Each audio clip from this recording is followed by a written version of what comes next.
in your head that you rather spend all this money on showing everybody on the outside that I've got dough, but really you don't have no dough. No, you're going on like girls don't do that too though. You see where you just jammed, you crashed. My son wants to speak. Trust me. My son wants to speak. Oh, let my son speak. You crashed the whole car. Go, You see go, the car, son. you crashed it.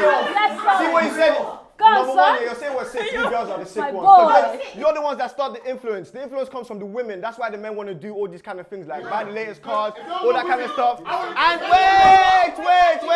wait, I'm not done. Number two, were you not the one that said you had to have a man who had a certain kind of status? Thank you! Champion City boy! That girl there is just an attention seeker, but what he was saying is true. We as men have a lot more pressure to be something or think we have to be something, whether it comes to getting money, getting a good job, or being providers. Women don't submit anymore. No, women don't submit to you. Women are natural to submission. I don't care how strong and independent she is. So here's the disconnect. Are you looking for forced submission? Oh boy. The prerequisite to female submission is not male leadership. You said it is in a woman's nature to submit. If that's the case, it should not matter what a man is doing. What you're referring to is femininity upon demand. We get nowhere this way. If we look at it from the other side of the coin, what you are saying is that it is okay for a man to remain outside of his masculine until he finds a woman that is in her feminine. Absolutely not. Keep hearing this from women. Masculinity and femininity are not dependent upon one another. It is your job to be feminine and submissive. It is my job to be disciplinarian and defender. You're correct. Our women are not their grandparents anymore. More specifically, they are not their grandmothers. Our grandmothers showed up in their feminine and they remain there. Women like that think that being feminine is a bad thing, and they don't want to accept that gender roles still exist when they do exist. It's like the actor Anthony Mackie. He said, I can't show you the clip because of copyright, but he was once asked about gender roles, and he was asked, do you still believe in traditional gender roles? And he said, yeah, of course I do. What's going to happen if someone breaks in the house? Who's going to go downstairs and defend the house 9 times out of 10? The man. Like, if I could go through life without interacting with men, that sounds like paradise. Get some help. Woman, what is your stance on modern day feminism? On what? Modern day feminism. It's failed women. Miserable. So, the feminists are wrong. They got it. All the evidence is out there. There's a reason why 40, 50-year-old single women are desperately trying to get pregnant. All right, there's a reason. All the joys and wonders of that world, that employment world, and careers didn't seem to quite satisfy their true needs. All right, they have screwed up their lives. This relates to what Jordan Peterson said. He said after 40, 50 years old, life gets very lonely. And it's good that women want to concentrate on their careers, be more independent. And I'm always saying that on the channel, I don't think the guy should pay for everything. But women who say they don't need men, don't want a family, teaching their kids to be independent and saying not be with a man, I think that does a lot more harm than good. Because like she said, there's women that are 40, 50 years old that realise their careers haven't satisfied them enough. And now they're old and lonely, and some of them might not even be able to have kids anymore. I mean, what would they rather be, a crazy cat woman or this woman?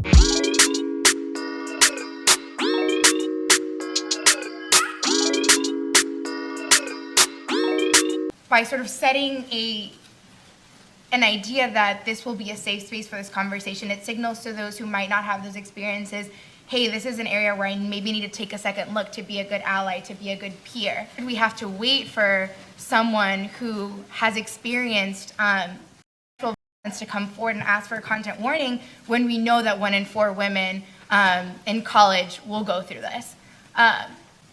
When we refuse to affirmatively do these things, to affirmatively make our classrooms safer for people, we're pretending that people from marginalized communities are invisible and that they're not there. And I think that that's a problem. Okay. Yes, John. I'd be happy to. So I think it's helpful to take the accommodationist perspective, and we certainly all want people to feel that the classroom is open to them. We don't want people coming to the classroom and being afraid. But first, I would question, is there any evidence or reason to think that giving content warnings or trigger warnings actually will do this? As a psychologist, I've been looking into this, and the more you label things as potentially threatening, the more they develop a certain power to actually threaten. So think about it this way. I teach classes in the business school here. Suppose I took my students on field trips all over New York. But every time we went to the Bronx, I said, now, today, we're going to the Bronx. Just want to let you know, we'll have an ambulance with us, we'll have police protection, but don't worry about it, we're going to the Bronx. And I only do that for the Bronx.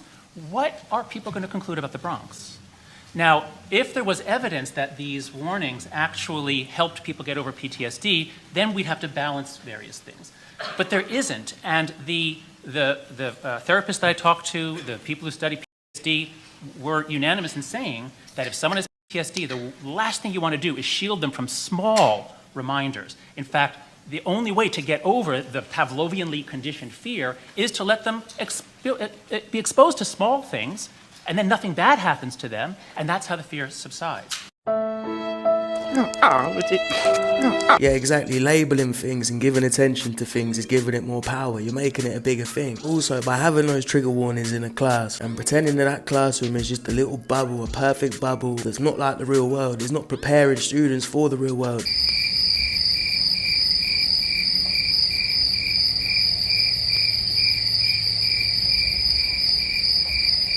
So it says, at the restaurant, yeah, he directed an entire shoot for me while people dying. The whole restaurant loved it and cheered us on while it was happening. Yeah, in your mind. Because by the looks of it, everyone's looking at you like, what the fuck are you doing whilst I'm trying to eat my food? Try and say, they can fly me out. My response is like, I will fly you out. What are you talking about? Stop the cap. Stop the cap right now. Don't touch me, please. Please don't touch me. Okay, so are you going to give me a fight? No. So I remember when this happened, this girl's a rapper, she thinks she's a rapper, but really she's just an IG model that started rapping. And she's been with a lot of rappers, and anyway, she was with this other rapper called Lil TJ. And as you can see in that interview, she said she flies guys out, but then she got caught lacking and asking for him to fly her back out, and he never did. This is again just to show you guys that a lot of these girls that go on these podcasts, go on these interviews, a lot of them are chatting shit. To be honest, a lot of people in general, a lot of famous people you see online are chatting shit. And a lot of the time, it's just a desperate attempt to stay relevant or get attention.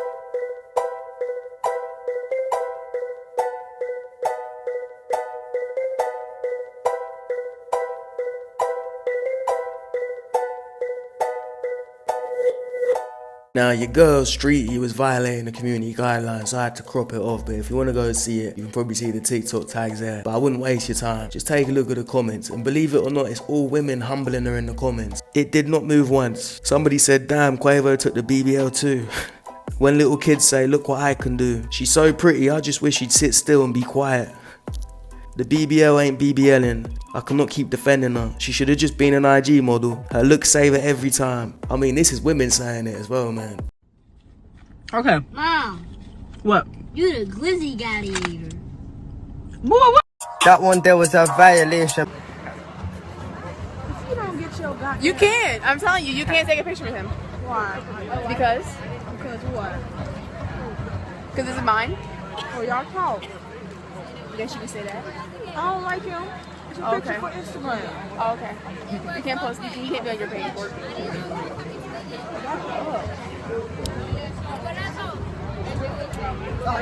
I like this girl's energy. She don't give a f. I don't know who that other girl thinks she is. She obviously thinks she possesses that guy. That's not the way to do it. That's gonna push him away and probably make him like this one more now. Yes, Alice, it's Beetlejuice here. Who is this? Beetlejuice. Yeah, Alice, what else do you have to say? He's a piece of shit. Wow. Whoa. What'd she say? She said you was stupid shit. He's a piece of shit. Oh, shit, shit, honey. Come back and on your fucking You got your own life, I got my life. Don't worry about who I am. Shut up, bitch. Honey, I changed my name, so what the hell are you talking about? Shut up. I changed my own life, baby. Don't be What are you, dumbass? Know who they used to call me?